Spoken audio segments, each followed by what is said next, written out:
Hello and welcome to another episode of the Autos and Airways podcast. I am your host, Alex Shum. Today I'm joined by my friend Abigayle, also known as She Talks Cars on all the social Hello. medias. So, Abigayle, thank you for coming on. And why don't you tell us a little bit about yourself before we get started? Hi, Alex. Thanks for having me. I Very feel welcome. honoured. I feel like I've known you forever, even though you're quite a far way away. Yeah. But my name's Abigayle, guys, or you may know me as She Talks Cars because she does talk a lot about cars. And basically, I am a female content creator and self-professed car expert that likes to help people when it comes to car buying. I like to review cars, say things that I like about cars, and help people to find cars that are right for them, that they feel informed about buying. So it's not to say, yeah, you should buy this, you should buy that. It's helping people to make their own informed choices, because don't get me wrong, like salesmen, not like they used to be, like back in the day. They're not pushy and they don't pressurize you as much anymore. However, people, if they don't know what it is that they want to buy, they can be led. I want people to be informed. So that's the whole reason why I do what I do, to help people and also just to talk about cars all day. So it's a perfect storm, really. Yeah. And, like-minded people like to talk about the same stuff. So I'm kind of the same way. Exactly. I like to, I said in one of my old episodes, a few years ago when all of my friends were like getting their first cars, they all came to me. They're like, Alex, what do you want? Or what should I get? What do you recommend? And I'm just like, give me a list of stuff that's important to you and I'll find you the best thing. And that's kind of like what I did. And it's just like, with me, I'm just like always reading, Motor Trend's gone downhill, but Car and Driver, Top Gear magazine, even European stuff, like Auto Car, and stuff obviously here, Road and Track, Car and Driver, all that. And Jalopnik is another like big one that I read on, just because I love always what's the latest stuff. There's always something coming out every single day. There's always something happening in Car Town. Absolutely, you're right. There's always something. So that's kind of you know me already, but my listeners already know me. So with that, let's move on to the cars and bids segment. So the auction. I love this website. We need this in the UK, like an equivalent that's as good with the same quality of cars. Yeah, I don't know. He say go contact Doug DeMiro because this is his website. It's his. He smashed it. He did a really good. I should have sold my Disco 4 on this website. Oh really? I should have. I didn't. I could have gotten a lot more money for it. So did you auction it or did you just sell it? I just sold it. And it was a couple months before everyone needed a car, and I could have sold it. I could have sold it for I probably could have sold it for double what I sold it for. But I don't even think about that. I know, but my Defender showed up almost a month early, and I needed to get rid of it because we could not keep. We just couldn't keep 5 cars at our house. We just didn't have the room. But you've got your Defender, so let's not dwell on the other things. Yes. So this is the car that you chose, and why don't you tell us why you chose it? Very interesting choice, especially for a British person like you. Were you surprised by my choice? Yes. Why? Honestly, I was. I know you like SUVs, but I was not expecting this. Well, I'm going to tell people what it is. Guys, this is a 2005 Hummer H2. It's 4-wheel drive, 7.2 litres, V8, and it's been modified. It's got air suspension package and loads of kit. So, in the UK, or maybe I'll just speak for myself here, but when I was younger, everyone used to fantasize about Hummers. We didn't really have them, and we don't really have them here apart from limousines. We've got Hummer limos, but that's as far as it goes. We have those too. Left-hand drive. They're not too keen on converting them. I've heard that converting them is a bit of an arse. But yeah, I'd love to wrap that and just do some crazy stuff with it, to be honest. So that's why I chose it, because it's a total wild card. And inside, even though it's old, it looks amazing. It looks better than some car interiors now. It looks okay, but hang on a minute. I was looking at a different Hummer. Sorry, I was looking at a few. I got a bit excited last night.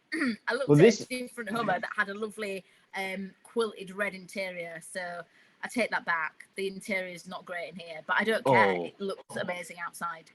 Dude, it is early to mid 2000s GM. It is so cheap on the inside of it. Oh my God. I said in one of my... This is not the Hummer that I was talking about, Alex. I got a bit carried away when you sent me the website. This is the one that you sent me, so I just like did that. But this one's really nice. This one has been modified. Yeah. They engine swapped it. They took out the 5.3 liter V8 that came standard with it, and they swapped in a 6.2 liter V8, which is actually the same engine that the newer Hummers had. So they just bought a crate engine from GM, swapped it. It got like an extra, I think this one's like 300, almost 400 horsepower, and the standard was like 320, 393. Yeah. So they surprisingly, they still kept the 4-speed automatic in here. I would have expected them, because you could also just buy a 6-speed automatic transmission also directly from GM and it'd hook right up. It's a much better transmission, but also these 4 speeds are bulletproof. Yeah. Maybe it's just because they've already put enough money into it and enough, because gearbox is a bit of an arse. Yeah. But I mean, this is around the roads in that. And plus, when I first looked at it, the price looked very appealing. Well, it is now. Well, we'll see what in 3 days it ends. Right now, it's $8,900, whatever that is in pounds. I don't know. I pay that. But yeah, it's in pretty good condition. Then someone took care of it. Honestly, from the outside, one owner car. Exactly. It doesn't look like it's that old from outside, does it? No, it doesn't look like a 16-year-old car. No. The only issue is it's left-hand drive. Yeah, I'm used to that. But yeah, you're used to that. But the thing about this is, so, I talked about it in one of my old podcasts. I didn't talk a whole lot about it. This is one of the strangest cars I've ever driven. Just it's so. First of all, it's just the looks that you get. I mean, when I was younger, when I was a kid, I thought this was like hot shit when I was a kid. Yeah, so did I. now it's just kind of vulgar. You think this is vulgar? Yes, but in a good way. Okay, good. It's cool. It's cool, but it's just like like you can't not think, there's an asshole driving that. Well, I am an asshole. I'd love to drive that. But no, these things are just so strange. And so I have driven both. Actually, I've driven a 5.3 and a 6.2. The 6.2 is just much better. With the with the 6-speed, it was just much smoother, much more refined, a lot more power. What kind of terrain did you drive on in the roads? I want to go off-roading in that thing. Yeah, and it's strange. These things are massive. They were massive 15, 20 years ago when they came out. Now, this is not that much bigger than my Defender. It's really not. Cars have just gotten huge. But it's a solid choice, and it's it is. Like I said, it might be vulgar, but it's so charming. And it is. I'd want to wrap it green. And then like bright green? Yeah, like the mask. There you go. Little Grinch-mobile. Yeah, I love it. But so I love the fact that you were surprised by that, to be honest.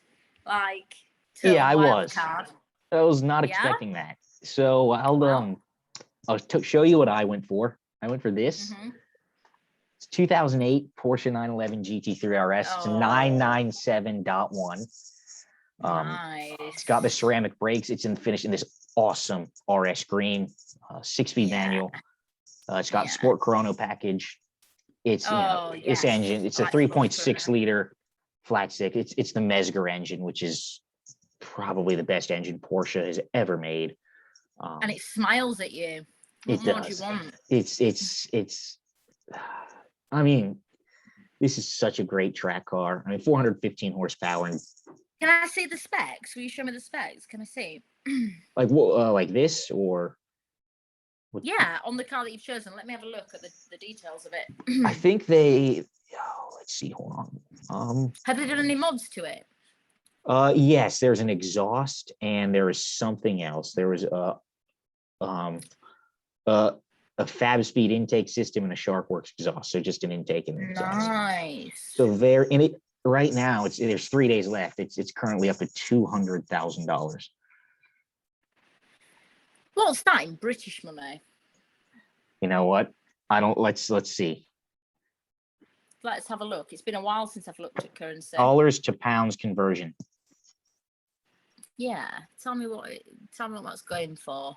So I like the fact that it's got sports chrono. yeah. So $1, or I don't want euro. I said pounds. GBP. Not Egyptian pound. Here, there we go. So yeah. that is 200,000. So that's 148,000 pounds. Interesting. So let's see here. This is what it's got. Yeah, let's have a look. So it's got the Bison headlamp package. Seat belts in speed yellow. Yes, I love that to match the calipers. Yeah. Love that.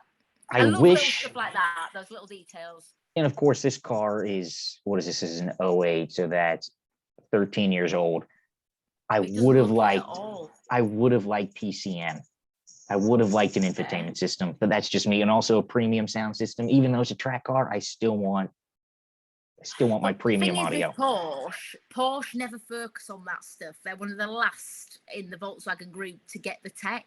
Like VW and Audi get the tech before Porsche. They used to be that way. Now it's kind of the opposite. Now they kind of did a whole 180. Now, I mean, now they're all doing everything together. It's just, all the cars are the same. Maybe in the US, but not for Volkswagen Group in the UK at all. It's still the same. They're just coming on now, Porsche. I know loads of people that have got Porsche that they don't have any good kit in them. It's so basic. You can get all the stuff, but you have to get it. Standard, yes, that's how it is here in the US. They come with no equipment at all. Like the most basic stuff you have to pay extra for. It's ridiculous. They're getting a little bit better, but it's still not. Agreed. I'm sorry. Why do I have to pay $370 for a rear windshield wiper on a 911? Why? I know. Should just be standard, or don't put it on there. Yeah. But I'm weird like that. I'd want one. But no, this is a lovely. I love the color. That's what I want the number in. There you go. RS green. No, it's lovely. Is that?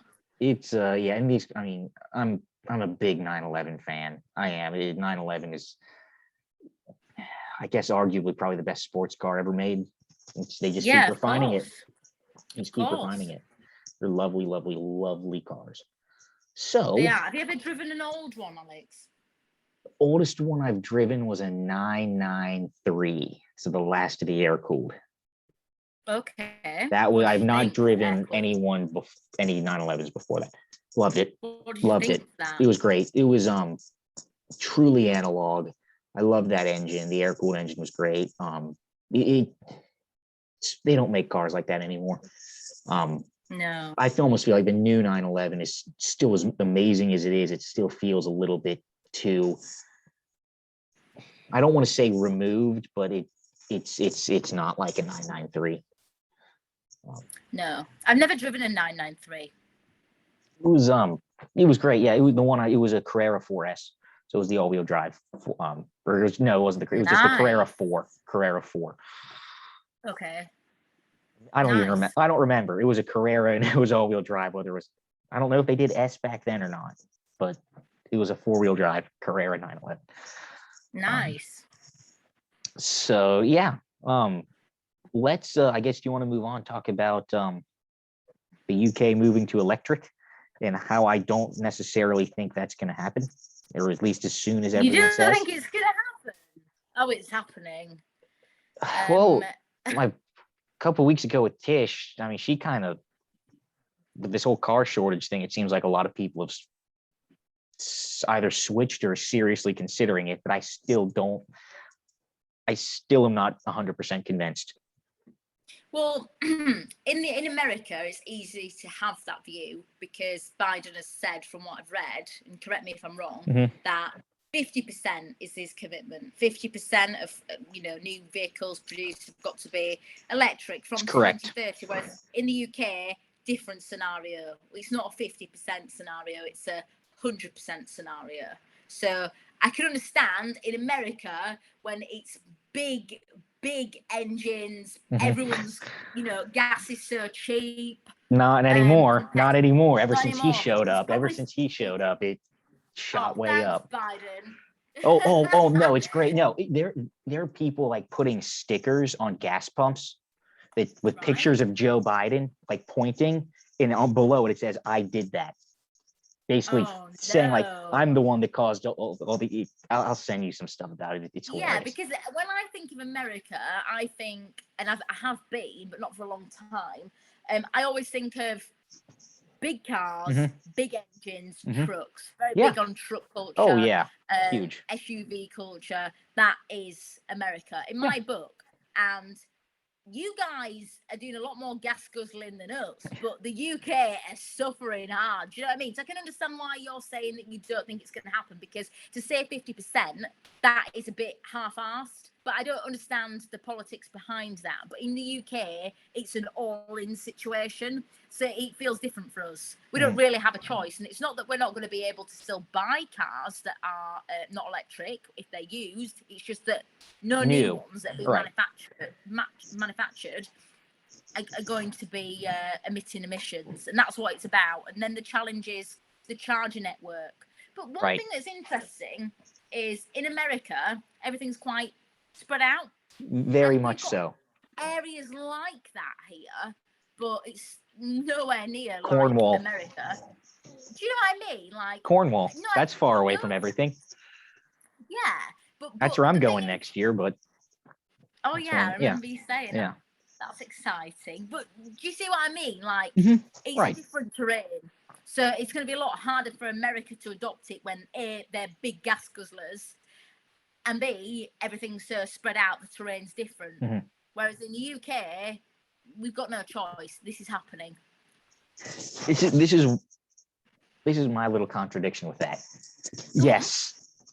And it's, without getting political, it's politicians. Politicians make these big claims. Oh, we're going to be full EV by 2030.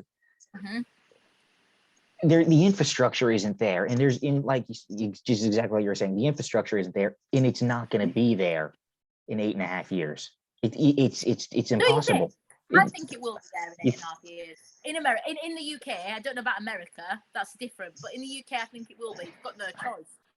Well, even in the UK, I don't think so. And this is what always happens. Politicians make these big claims, to get reelected or to get more votes or whatever. But then it's always quietly rolled back a little bit. They're not gonna announce like, oh, well, we can't do this. It'll be 2035. It'll just be like quietly rolled back. We'll give you a few more years. And that's exactly what I think is going to happen. The people it affects, obviously it affects drivers, but the first person affected is the manufacturer, because they've got to change what they're doing, and they're already doing it. So it's going to be from a manufacturer perspective, it's on them. It's not on us to adopt electric by 2030. That's not what it is. It's the manufacturers have got to manufacture cars that are not, zero emissions from then onwards. So it's on them. It's nothing to do with us as consumers. It's obviously they want us to adopt it, and they've put certain incentives in place, like money off your wall box to charge the thing, free electric for a little bit from certain suppliers, and then it started off at about $5,000 off an electric vehicle. Now it's gone down to $2,500 over time. So they are doing stuff to incentivize people, and then there's different regulations brought out. So they're trying to push us towards electric, but it's not like no one can buy a car again that's not electric from 2030. It's more a manufacturer thing. Yeah. No, all new cars will be electric or hybrid. Hybrid's meant to be, falling off from 2035. But I always feel like hybrids a bit redundant anyway. Hold on. I have not heard that. So you'll still be able to buy internal combustion cars after 2030 in the UK, but hybrids. Well, no. Or is it? It's a ban on. No, it's about emissions. But what they've said is hybrids will stop being manufactured from 2035. However, it doesn't quite make sense that, to be honest, because if it's about emissions, well, they still emit some emissions, and hybrids are pretty redundant. I mean, what's the best a hybrid's going to give you? 40 miles. What's the point? You see the new Range Rover plug-in hybrid? In the UK. This is the press. This is the press kit for the new Range Rover, the one that was just announced last week. 57 fucking pages long.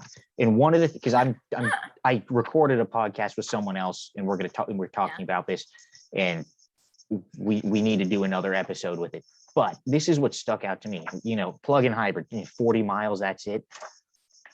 Whatever the hell this is. Oh my God. Why do you make here we go. No, extended range 6-cylinder plug-in hybrid power.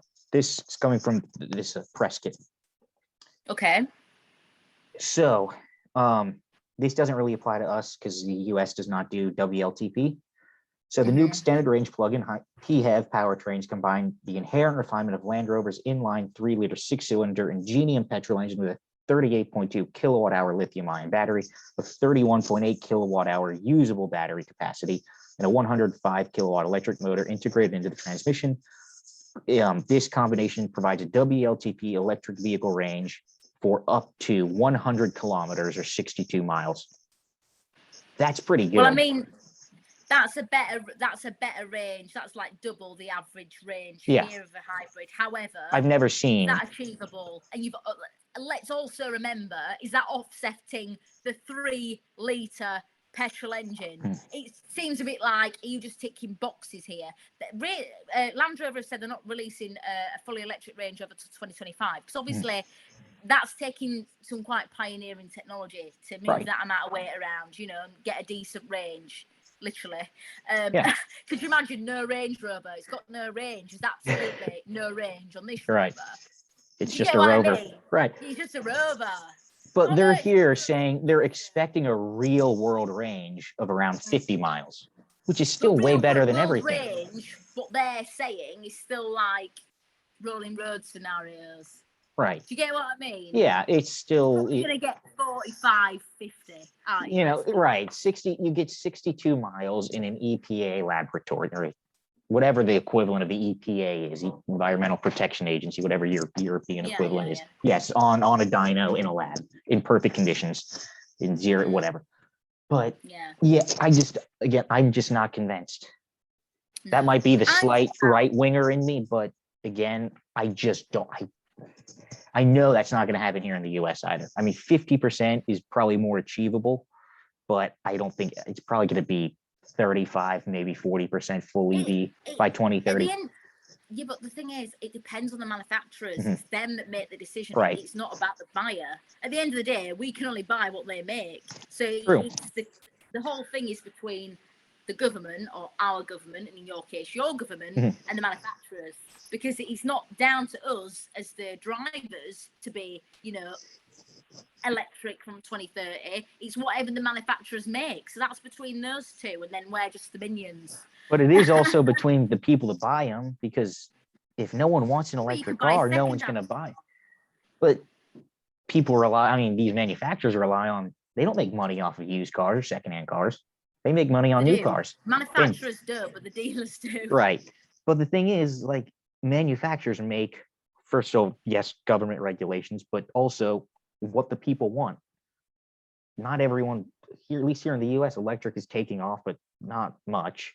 I think last year electric cars outsold manual transmission cars in the US, but it's still like 2% of the entire, you know, new car market was EV. It's just not, you know, but then again, I understand. We don't know yet, actually. We're debating over something we don't know. No, that's true. It's speculative. But what I will say is the adoption of EVs is on the up. I think it's up about 40% in the UK. And that is driven by a lot of different things. And I can see that the media are taking a bit of a part in this, because there was things like the fuel shortage, which was entirely manufactured, let's be honest, to drive up the price of fuel. But after that, the searches for fuel were up so high in the UK. Everyone was looking at, sorry, not the searches for fuel, the searches for electric vehicles. So literally one fuel shortage, it doesn't exist, but that's what consumer behaviour is like. Exactly. Oh, there's a shortage. Let's see what electric's like. Yeah, but then electric prices have gone up. Do you see what's going on? It's like a big circus. Yeah, that's exactly what Tish was telling me about. I mean, I was kind of back when it was happening. I wasn't very familiar with it, but yeah, it's I was kind of shocked how much it's taken off. But again, with me being old school, I'm not against electric, but I just can't make the switch. I'm like, if you listen, you don't have to yet. It's fine. Yeah, I mean, the second best car I've driven this year was the Porsche Taycan. And it's electric. It impressed me so much. I was so impressed by that car. It was a Porsche. It just happened to be electric. Yeah. But hopefully they don't do it to the 911. I don't know how I feel about that. Porsche said that they are not going to do a full EV 911 until they are absolutely forced until they're absolutely forced to. There's going to be a hybrid version. Well, there's the 991 that had a longer wheelbase to accompany a battery, but that never happened. But I guarantee 992 at some point is going to have some form of electrification. Yeah. Probably within the next few years, we'll see that. But yeah, Porsche did exciting times. They did say the 911 will always have a flat six. So and they can't get rid of it. It's the core of their brand. But we'll see. But no, like I said, my car of the year was the Taycan until I drove another car, which is the Cadillac CT5 Blackwing, which just was amazing. I'll talk about that later because I'll ask you what your car of the year is kind of at the end of this. But that car, that car made me forget about the Porsche Taycan. It was just like, Porsche Taycan's great, but this Cadillac, this is what I want. Cool. This is I'm sorry, I'm not saying no to a 6.2 liter supercharged V8, 6-speed manual transmission, rear wheel drive. Yeah. It's an M5 competitor. It's slower than an M5 in a straight line, but still faster around a racetrack than an M5 CS, believe it or not. But who's driving around the racetrack? This is another thing that I don't get. So I like fast cars. I like supercars. I like all different types of cars. We've got an old Porsche 911, a 930. Amazing car. But you can't drive that every day because it's hard to drive and it's got a lot of power. It's killed a lot of people because it's so powerful. I don't drive on a track. So what I don't get is why people are so obsessed with how powerful their car is. Like in the UK, a lot of people remap their cars. Fair enough, it makes it more fuel efficient. It can make the car perform better. However, what is the obsession with giving it X amount of bhp when you can't use that? You can drive at 70 mile per hour max legally. What's the point? Here in the US, it's a bit different here. I mean, speed limits are not always enforced. What is your speed limit there? Like, I think speed limit in miles? Where I live, like the highest around me is 70 miles an hour is the speed limit. But I think the highest speed limit in the US is like 80 or 85. But everyone, not German territory. But everyone goes like usually on average, whatever the speed limit is, people are going 10 miles an hour over that. And the police don't care. But you get in trouble. Oh no, but the police do care. And we've got these motorways that are called smart motorways. Oh God. They'll give you a fine automatically. We don't need police to do it. There is systems that will do it. Like the speed cameras and all that. Yeah, we've got loads of them. So God. You're giving it's just pointless having a car that if you don't drive on a track or if you don't take your car to certain locations, the point of having that horsepower is. And I'm a petrol head. I like cars, but it's just you're right. Just talk about everyday car. Why do you need that? I agree, and to be quite honest with you, that Cadillac, 668 horsepower is a lot for a street car. Yeah, it's probably just about too much. However, you're just asking to lose your license. However, the thing that shocked me about that car being rear wheel drive, it put its power down like it was all wheel drive. It really did. Oh, really? The stability control on that thing's amazing. GM's performance traction management, PTM. It makes you go faster. You can turn it all off and you can slide around like a hooligan if you want to, but you leave it on. If you put it in the sport mode, the track mode, it's honestly, it's magical how well it puts down power for being rear wheel drive and almost 700 horsepower. And it's 0 to 60 is 0 to 60 is like 3.6 seconds with a manual rear wheel drive. However, let's get off of that. But okay. I'll let you talk about TikTok because I know nothing about it. All I know is that... No, I wanted to talk about TikTok because I think you've got quite an interesting view on it, haven't you? I do. I don't understand that view. So I want to talk to you about it to understand. So basically TikTok Why don't you want to be on TikTok? I think you'd love it. I think you are like TikTok in a person. But then you're like, no. You're like, no, I don't like this because it's, you know, it's come from this place and blah, blah, blah. And I'll let you explain why. But to me, you need to be on there. The app's almost made for you. Well, love it. This is what I'm saying. It's been a while since I've done my research on this. This was like a year ago, and I should have looked up on it more before this. But TikTok, it was developed by the Chinese, and here in the U.S., our relationship with China isn't the best. Okay, we're not enemies, but we're kind of enemies. And basically, some people reverse engineered TikTok, and they found it basically takes all your information. Now, granted, that's a lot of stuff, but TikTok had it was kind of on the extreme end. And that's just kind of like, you know, my cybersecurity is important to me. I mean, I have nothing to hide, but at the same time, it's just like, I'm just not very comfortable with that. I think now I think it got sold. I'm not sure. I think it might have gotten sold and that's not as big of an issue anymore, but it's still owned by ByteDance, one of the largest companies in the world. Which is Chinese. Yeah, it's just Chinese. I don't know. I don't have any problem with China. I can understand that there's some things that people may not like. There's a lot of things that I don't like. For example, testing on animals being imperative. That's law. I don't agree with that. However, I can't just disregard everything that goes on. I mean, how many things around the house are made in China? China's done a lot for the world. Data and stuff like that, but I think Facebook is probably a bigger threat to your data than anything else. Facebook's pretty bad too. Mark Zuckerberg is. Well, have you seen the documentary about Facebook and how they used it to do the campaign manipulation in America? Oh yeah. Brexit. So the thing is, if you're online, if you're on the internet, if you're shopping online, if you're doing anything, like even Zoom's probably taking some of our information, what can you do? Do you get what I mean? I think you should have a try. I think you'd love it.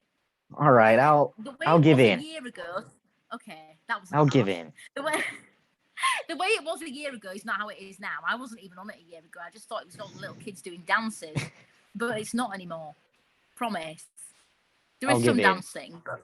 I'll in the next couple weeks I'll get around to doing it. I promise. Let me know so I can follow you. Sounds great. Good. Yeah. Yes. I won. I succeeded. Yeah, you broke me down. I just want to see you on there. I think you'd love it. Honestly, Alex, it's not about winning. I really think because of your personality, you'd probably lose a few hours in there. I'm telling you. I don't know, man. I mean, it's just like, I don't know. You're the one that keeps telling me I'm like hilarious, and all my friends tell me that too. You are hilarious. And I don't know what. My friends told me to try stand-up comedy, so I made like some comedy videos, like stand-up stuff, just telling stories about my life. And I'm just like, and I watch it back. I'm like, this is just stupid. This isn't funny. It's not funny. Yeah, but stupid is funny, right? It's just like, gosh, I mean, the stories were just like, it was pathetic. It was just like, life stories are different. It's life, you know. And with TikTok, it's short form content. Right. It's just quick, funny stuff. And then if you want to be a bit more informative, like what I do or try to do, then I think you succeed at that, but you succeed at that. I don't know. I'm trying to be humble, all right. I will come to you if I have any questions, which I guarantee I will. I goaded you into it, so it wouldn't be fair if I just left you hanging. Just ask. Yeah. Anyone else listening, if you're not on TikTok, get your butt on there. I think I'm probably one of the last people in the world that's not on it. No, I don't think you are. There's loads of people that are. Yeah. It's not just you, don't worry. Yeah. Right. TikTok, that's ticked off. We've done that. Yeah, you broke me down. Abigayle. Yes, love it. Perfect. So cars. I'd like to know some stuff. You know, you've driven a lot of cars lately. I know. It was the Volvo XC40 recharge or no? Recharge. Okay. That because I know it. I think in Europe the recharge is the plug-in hybrid. Here in the U.S. the recharge is the fully electric one. It's just like the both called recharge, I believe. Oh, really? Okay. We don't get. I don't think we get the plug-in hybrid. I think we just get the 4-cylinder turbo, and then we get the full EV. If it was me, I actually really like the XC40. I like it. I get the 4-cylinder turbo, but and also the electric one is. I'm now kind of curious how much Volvo It's a USA. lot more expensive.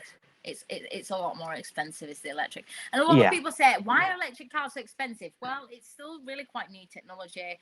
Like, don't get me wrong, I can understand people saying, you know, electric's expensive. Cars are expensive. Mm-hmm. Inflation makes things more expensive. Shortages of things make things expensive. Technology is expensive, and at the end of the day, it's still very new. I'm hoping that over time, things will start to level out a little bit more. Like, for example, VW bringing out an affordable electric car, hopefully in the next few years. It's currently a concept called the ID Life, the VW ID Life. And that looks great. 17 grand. Do you know what I mean? Like, that's affordable for a brand new car. You can't expect to just pay 10 grand for a car anymore. Yeah. So the XC40 recharge is $21,000 more than the base model 4-cylinder XC40 here in the US. $21,000. That's a lot. Yeah, but the potential savings is what they're getting at. So you're not fuel in America is different. I mean, it's been a long time since I've been to America, but fuel here is very expensive. So we're talking about, or they're talking about. Also, you don't have to service electric cars as much every 2 years as opposed to every year, which is usually what you have to do. So there's just little things like that. It's the potential savings. I mean, but it takes time for that to take place. You know, you spend, you know, it's not worth it if you're going to keep the car for, 3 or 4 years. You're not, you pay all that extra money.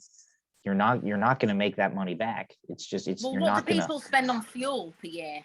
It depends on the car. Like here, you work it out. I'll tell you, I'm going to go to the EPA, the U.S. Environmental Protection Agency, and I'm just going to do how much it costs for, like, let's do my car, my Defender. So I spend about $7.5 grand on fuel. In your Evoque? In that amount. One sec. If I was to have fuel, right, so I spend about 100, blah, blah, blah, let me just see. So if I spend about just nearly $2 grand a year on fuel, maybe a little bit more sometimes, but if I times that by 4, let's say, that's 7, let's say I've got $7.5 grand fuel spend in 4 years. So can I make some savings there? Also, if you live in a city having to pay certain congestion charges, London, I know that's a big thing. But then you could argue, actually, to be fair, you could argue about, well, they're going to raise that over time. Things like vehicle excise duty, aka car tax, road tax. So they're going to raise that over time. So yeah, I guess you're right. How much are you really saving? Right. It's a tough one. Yes. No, it's a good point. So according to the EPA, the U.S. government, my car, a 2021 Land Rover Defender 110 with the 2-liter Ingenium 4-cylinder engine, on average, so the average 2022 model year vehicle, I spend $7,500 more in fuel costs over 5 years compared to the average new car. Yeah, so you've got, yeah. And this is also a little different. So the annual fuel cost, according to the EPA, is $3,400, but that's based on 15,000 miles a year, which is more than I do. So I would be doing a little less. Yeah. But that's about right then, isn't it? Mm-hmm. But it's just weighing it all up, and if it's kind of, I don't know, if it's worth it. Yeah. I don't know, it's tough. At the minute, it is, I mean, I can only imagine what it's like in America, but I think unless you live in a big city here or somewhere suburban and you don't do loads of miles, then and you're going to keep the car, you don't want to change it, I think that it's worth getting an electric car. But if you like to change your car often, you're right, you're not having it long enough to accumulate the savings. Like if you lease, like I would not lease an electric car. It just doesn't make, because you're not saving anything. You might save money in fuel, but again, you're spending more to lease an electric car. Whereas if you lease a gas, go ahead. When you're leasing though, you're not paying what you'd be paying on finance, so it depends on the deal. Mm-hmm. Right. You see what I mean? So it depends as well, the reasons, the motivations for people getting electric. Some people do it for the environment, genuinely. Mm-hmm. Yeah, of course. So there's a lot of people like that. You don't really care about the cost, because to you, you're reducing your carbon footprint, etc. And the torque, let's be honest, the instant torque in an electric car is a lot of fun. It is. I mean, like I said, I'm not anti-electric. I'm just not on board with some. Like I said, again, Taycan was one of the best cars I've ever driven. The Ford Mach-E, which I refuse to call a Mustang because it's not a Mustang. However, it is. Oh, is that why you put in the word Mustang there? It is a fantastic car. I drove that thing. It was back in March or April. I drove the long range, so the extended battery with all-wheel drive, and that thing was fun. It was like, I don't think you get the Edge anymore in the UK, do you? Or is that gone? The Edge. Ford Edge. So here in the US, I've never even. I know it was sold in the UK. I've seen, last time I was there, I did see one, and I was like shocked. I was like, what the hell is a Ford Edge doing here? They here in the US, they do an Edge ST. It's a crossover. We've never sold the Ford Edge, or I think we'll call that something else. Well, you have the Kuga, which here in the US is the Escape. My sister drives one of those, but the Edge is a little bit bigger. Let me see. I'm interested. Go on. You were saying, I want to see. So here in the US, we have a performance version of the Edge ST. I've driven one of those. I drove that. It was last year, 2 years ago. That was the worst car I drove that year. The worst new car I drove, because it was just horrible. It was not fun to drive, even though it's supposed to be an ST. It was quick, but it wasn't fast. But it's a people wagon. How fun can it be? But why try to make it fun? I would not get that. I would save money and get like the 4-cylinder turbo. It's a little bit slower. But you were down with 4 kids. No. Or 3 kids. No. Well, they need to give the dads some enjoyment. If you want that, you get a Mercedes AMG wagon or an RS6, or if you can't afford that, then got that money. Right? If you can't afford it, you get a Golf GTI, which is less money. But a Golf is not a family car. A GTI, that's well, it can be a family car, to be fair, a Golf, but that's not really a family choice, is a GTI. Yeah, I know, but again, the thing was, it was not sporty. The transmission was wacky. It had like 2 second gears. No, I mean the gear, like I can't remember if it was second or third to fourth. The gear ratios were so small.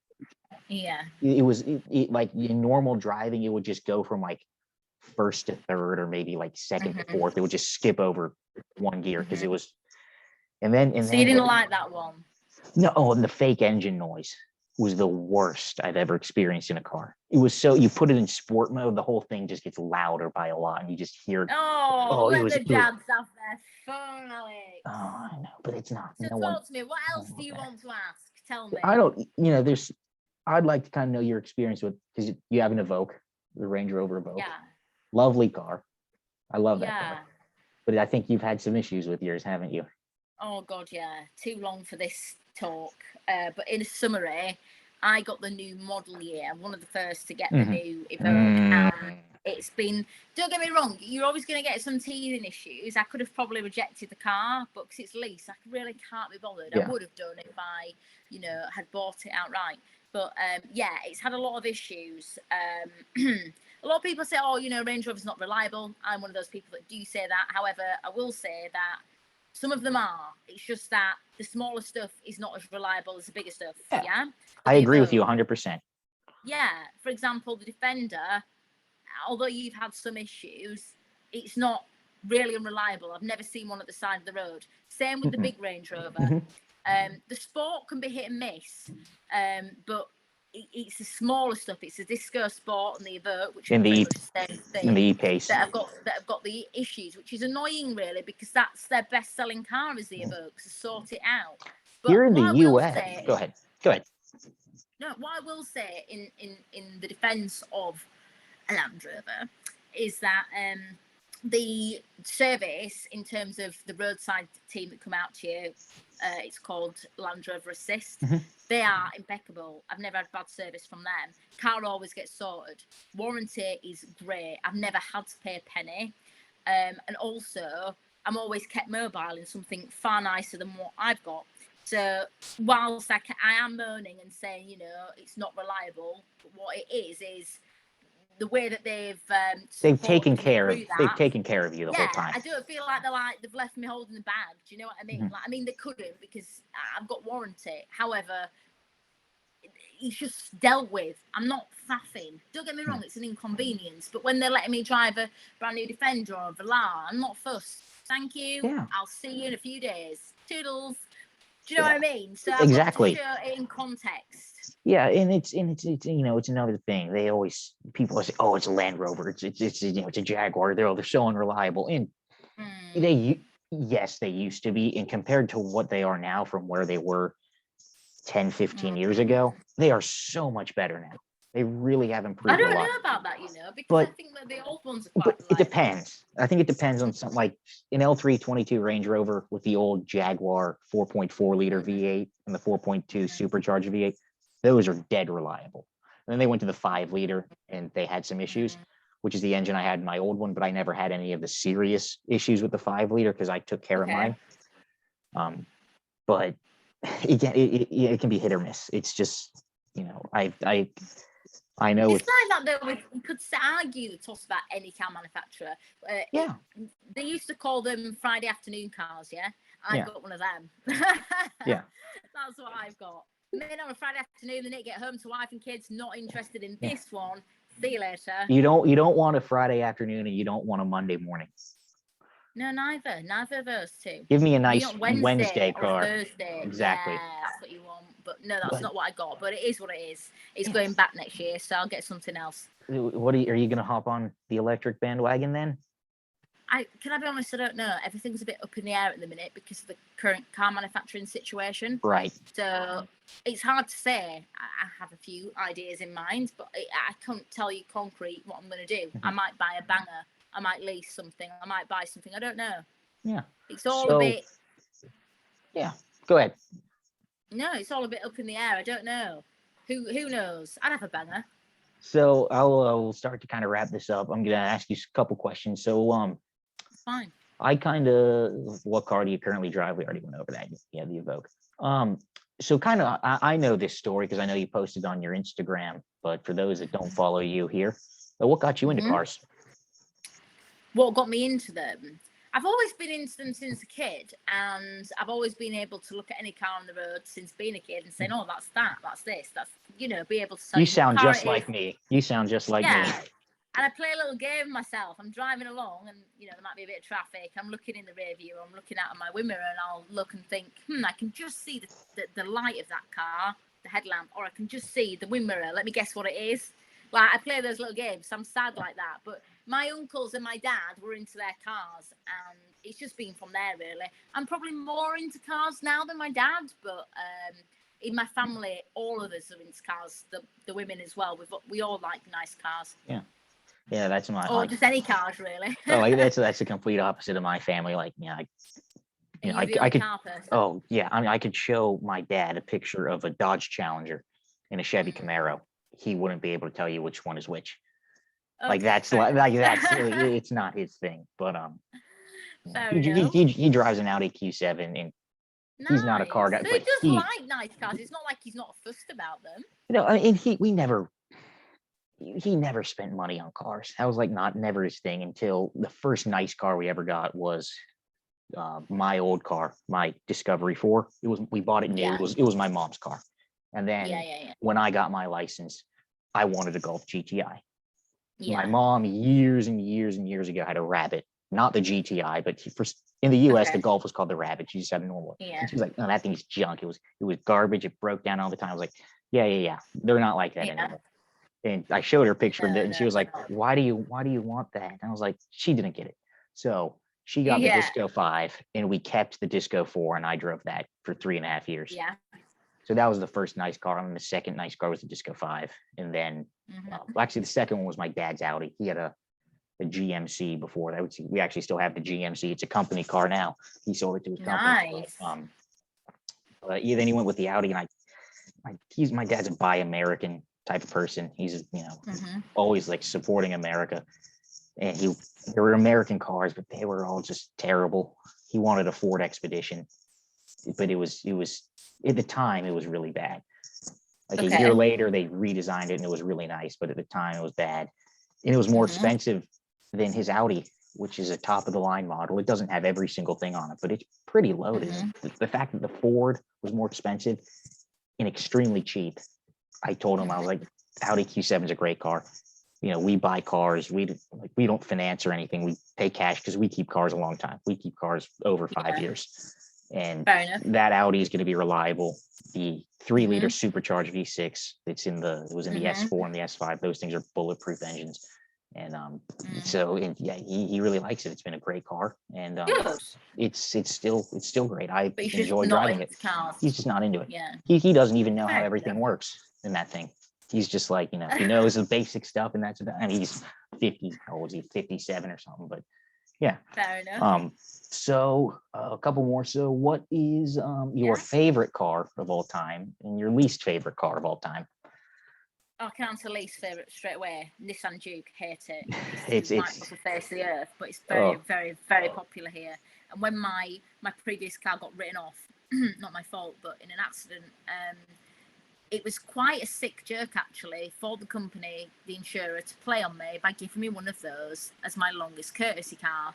Like, I'm sorry, but I went from a very lovely Golf, 17 plates, stunning Golf in grey, to the most hideous looking cut and shut crossover SUV. I understand, like, don't get me wrong, I can't disrespect it totally because it's carved out this crossover this segment that we've got in the UK here. But look at it. Just look at it. It's heinous. It's rank. It is rank, and it's very plasticky and horrible, and lots of people really like it. There is an absolute cult following for it, but it's just absolutely rancid. It's not for me. I'm so glad. Like, real quick on that, they sold that here in the US for years. I don't know when. Probably a good 7 or 8 years. They discontinued it. They don't sell it here anymore. Lord. They don't. Thank the Lord. But Nissan's making a comeback. Forever they were making garbage, but now they're making some really, really good stuff. So, favorite car? That's a difficult one. I'm sure you have lots. I do. I probably should have been prepared for this question, but it's difficult. I'm kidding. It's a Gt3 Rs. All I do is go on about the Gt3 Rs Porsche, the new one. I'd have an old one, but the new one for me is... It's lovely. It's like you get the Targa because you can't decide, do you want a coupe or do you want a convertible? Ultimate compromise. I just like the quirk. It's so rare to see one out and about, especially in England anyway. I've only ever seen a few on the road. My neighbor down the street has a really, really nice sapphire blue 991.2 Targa S. Targa 4S.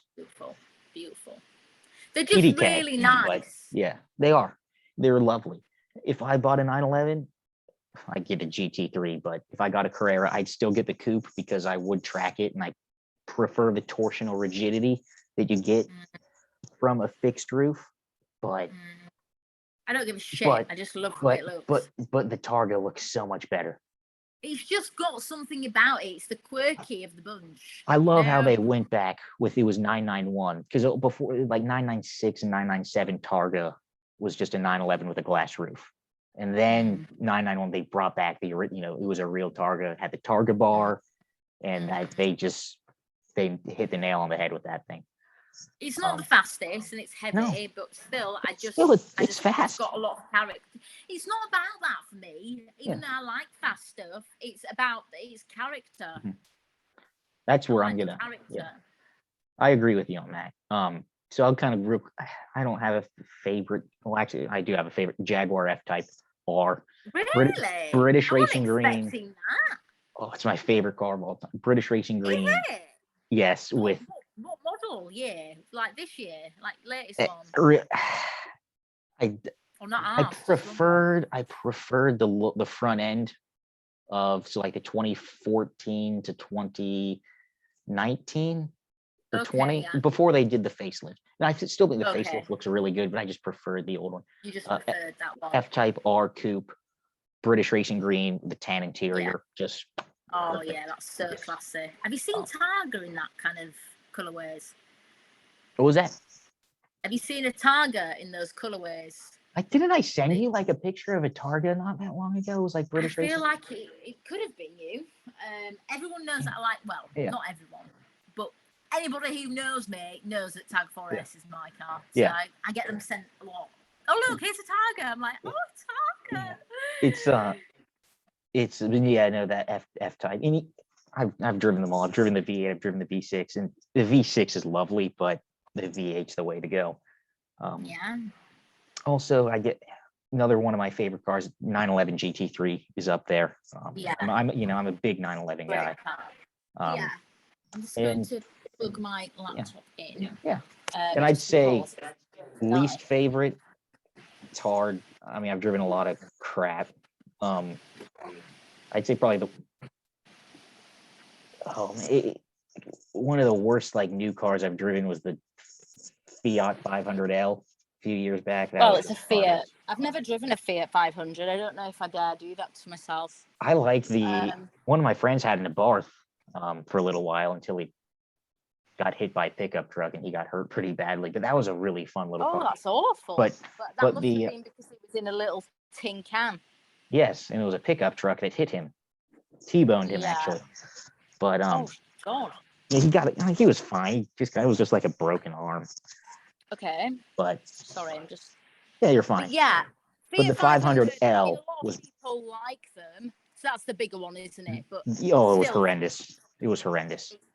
Yeah, I mean, don't get me wrong. Like, if I was given one and I had no choice but to drive it, I'm grateful to drive any car. Like, you've got to give every car a level of respect. However, I really personally do not like Fiat 500. A lot of people like them. I don't care how you tune it. I don't care what you do to it. It's just really not for me. Like, I think I don't know. It's boring. It's too small. I'd rather have an VW up. Yeah, I think the 500, you're right. It's very small, especially here for the US. I liked the way it drove. I'm not a big fan of the way it looks. It's a little bit too feminine for me. But that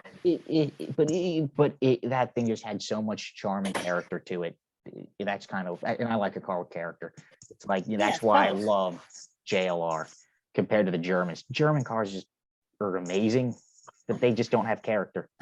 They just aren't. What do you think? So good. Their German cars are so good. I think the Range Rover Sport SVR definitely has character. That's what I'm saying. I mean, look at that compared to an X5M. X5M is faster. It drives a little bit better. That's got character. Or I can't say the RS6. The Audi A7 or A5. I think Audi A3. In terms of design, yes, but in terms of the way, they drive, I can't say that. Even though they're amazing to drive and they're faultless, they just. I'm gonna have to send you a video that kind of explains that to you. It's on. I get what you mean. I mean, I used to work for Volkswagen Group. I don't know if you know that. I did not know that. Yes, I used to work at their customer service head office. I worked for Audi, and I worked for VW at different times. A little tiny bit Skoda, but so the way I feel about the brands is very different to somebody who has not worked for them, and I don't mean that like in a, I don't know, it's hard to explain. Like, that was my life for a long time, so I bleed blue. I'm very big on Volkswagen Group. So am I. This is the first time I've ever had a car, like an everyday car, that's not Volkswagen Group. Really? Literally, all my cars. Yeah, because I don't know. It's easy for somebody who's not got that attachment to them to think that they're soulless, but because obviously I attach a lot more than just the car to the brand. Does that make sense? This is where I am a diehard Volkswagen fanboy. I am. I mean, like I said, I wanted a GTI. I really wanted the Golf R, but I wanted a GTI, and my next car, I'm probably gonna get a Golf R. Just I love them so much. So they can't be that soulless. They're not. It's just they're just so good at what they do, and I mean, and I love that. But it's just like, you know, there's a it just video doesn't do it in the same way for you. Yeah, it doesn't. As amazing as they are, and how I would drive a Golf R every single day and love every second of it. I just don't know if it just doesn't feel. It doesn't have that X factor. That's what a lot of other cars. They have something that it has something that you just can't put your finger on that makes it better than the other stuff. But when objectively, all the other stuff is a little bit better. So I'm gonna end it here. Do you have? Yes. Go ahead. No, go ahead. No. Go on. No, you're gonna ask me something. Go ahead. I was going to say, do you have any more questions? Yes. You just said that you do. This is so. Actually, I have two more. Actually, first one is car not sold in your home country, obviously that being the UK, that you would like to drive or test out. So right. So from America, it would be the Ford Bronco. How or was I going to guess that? Okay. Or the Rivian R1S. That's very interesting. Yeah. Every European I ask this question. Ford Bronco. Ford Bronco. And I get it. I mean, that car is really hot. They're cool as fuck. They're so cool. They are. I've driven one. I would take it over a Jeep Wrangler any day. Any day. I just think I just like stuff that's different and quirky. Yeah. However, the Rivian looks a lot like a Land Rover Defense to me, but I don't care. I think it looks like Wall-E as well. The Disney thing. Yeah, of course. But with the Bronco, the thing, it drove better than a Wrangler. It was more comfortable. It still wasn't like I think it's a good middle ground between something as utilitarian as a Wrangler and as something that's really capable but luxurious like the Defender. The Bronco's kind of right in the middle. Maybe a little bit more toward the Wrangler side, but it makes it in. However, the interior is very cheap, and of course that's Ford. But then again, it's supposed to be, because you're supposed to. It gets muddy. You just take a hose and you just hose down the whole interior. You're not meant to be precious over it. Yeah. So it's acceptable that it's really cheap. And I don't think they're going to bring them to the UK though. I don't think they want to make them drive, do they? I remembered Ford when they announced it, they were going to sell it in Europe, but then they decided not to. I think they're happy to have them imported. I've read more recently that they've got no plans to make it in Right and Drive. Yeah, it's interesting because it is based on the Ford Ranger platform. It's the same platform, just shortened. So two solid choices. Rivian's really cool. Apparently a lot of people that were interested in it, and now the pickup truck, the R1T, is just now coming out. A lot of people that were interested in those were people that currently drive Land Rovers, and I understand that because it's kind of like Land Rover, but a little like an American electric twist. But a bit quirky. Like if it's the Silicon Valley version of Sully Hall. It's cool. So last question. So you've driven quite a few cars this year. You've driven cars that you liked. You've driven cars that you don't like. Yeah. So what is your car of the year? What is the car that you drove this year that stands above them all? You're not going to like this. You are sat down, I could see that. But Tesla Model 3. Oh God, yeah. I knew it. I knew that you wouldn't like that, but I can't lie. That is the absolute God's honest truth. If I was going to change to electric right now, it would be for that car, because it is so much fun. So much fun. Like, my license is quivering right now. Like, it's just a great car. Abigayle, I love you, but I just cannot agree with you on that. Good. More Model 3s for me then, if you don't agree. This is what I have to say about it. That car, objectively, is a mode of transport from A to B. It's kind of hard to fault. It does a lot of things really well. And I will say Tesla's battery technology is way ahead of anyone else, and charging network is way ahead of anyone else. However, I've driven the Model 3 long range in 2 versions of the Model 3 Performance. And have you seen my video on the Model 3? No. You might. I don't know if you'd want to see. I need do trash to watch the car. it, but the thing is, time to watch the thing is that I didn't like about, and kind of why I was really hard on it, because I was coming from a perspective performance sedan. I'm not talking about like the comfort and the convenience and all that. I'm coming like, how is this compared to an M3, compared to an RS5, compared to a Cadillac but that's ATS? not the competitor, surely.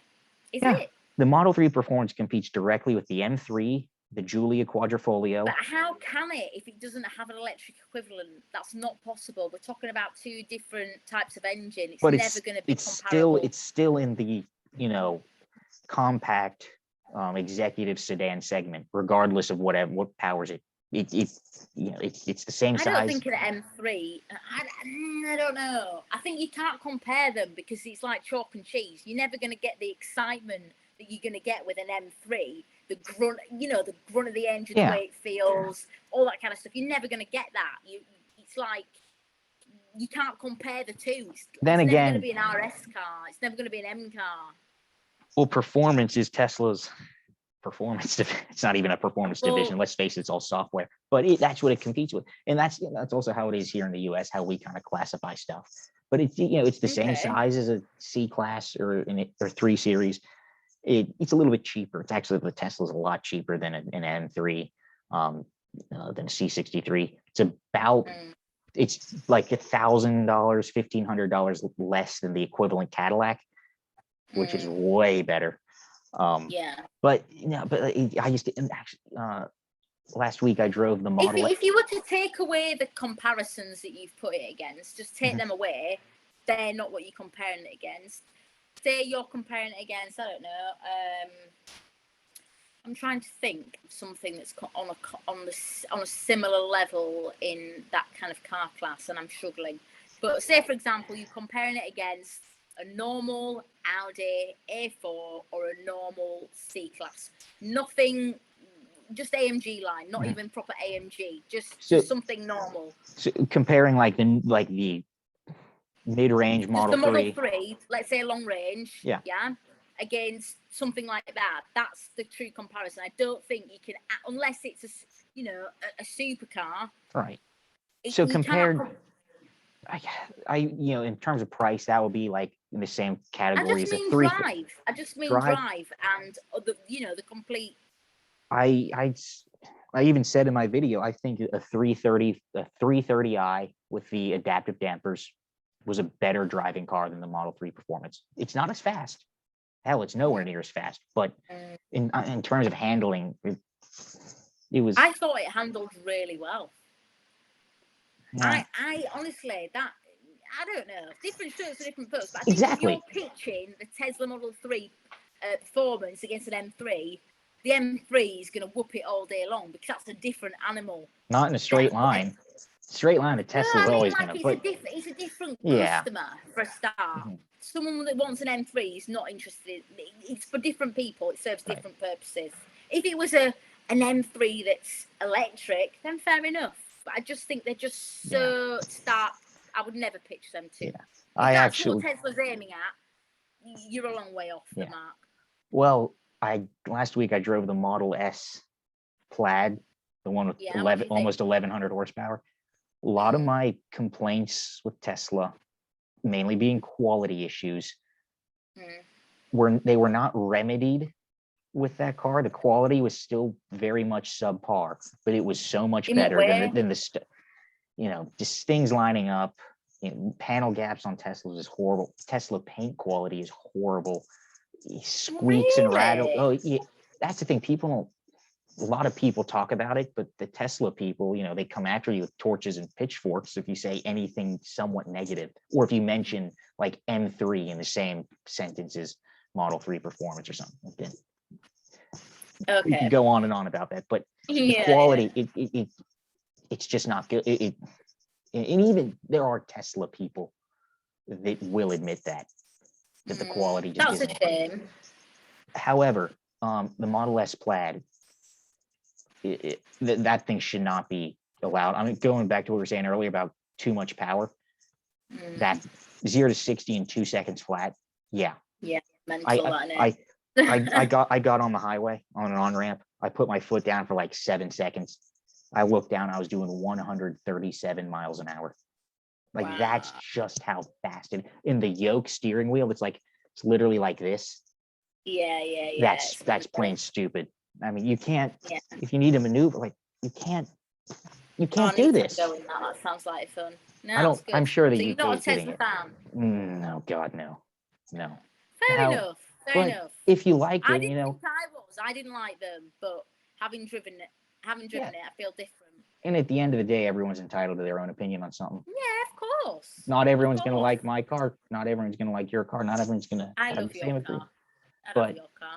Again, for me, it was the CT5 V Blackwing Cadillac. It was just a game changer for you. It was, even though it's not as fast in a straight line as an M5 or an E63 or an RS6. Yeah. It had character. It was old school, and it's Cadillac's last ICE performance cars, the CT4 and CT5 Blackwing, and they knocked it out of the park. It's something I said before, when I talked about it in depth. The suspension tuning on that, it has the magnetic ride, the magnetological dampers that can adjust 1,000 times a second. You put that thing in the tour mode, the comfort mode, it is so soft and so cushy. I could put my mom, I could put my girlfriend, I could put my grandmother in that thing and they won't complain. The minute you put it in track mode, it stiffens up like a race car. I mean, the difference is night and day. But again, that's very good. That's for me. So wrap this up here. Abigayle, thank you so much for coming on. Why don't you? No, you're welcome. Why don't you tell us where to find you? Everywhere. But everywhere. No, not really. Everywhere. Although, to be fair, I keep getting lots of comments that people are sick of seeing me on TikTok, which is so funny. Like, so what? Yeah. So people have said, why am I still seeing you? I've clicked not interested. Don't know, sucks to be you. But you can find me on Instagram, and it's at She Talks Cars. You can find me on YouTube, again, She Talks Cars. Find me on Facebook, She Talks Cars, and TikTok. Awesome. She Talks Cars again. Well, that makes it simple. She Talks Cars everywhere. She Talks Cars everywhere, pretty much, yes. All right, Abigayle, again, thank you so much for coming on. It was a pleasure, and we hope to have you on again soon, all right? Thanks for having me, Alex. Of course, you're very welcome. Take care, and I'll see you.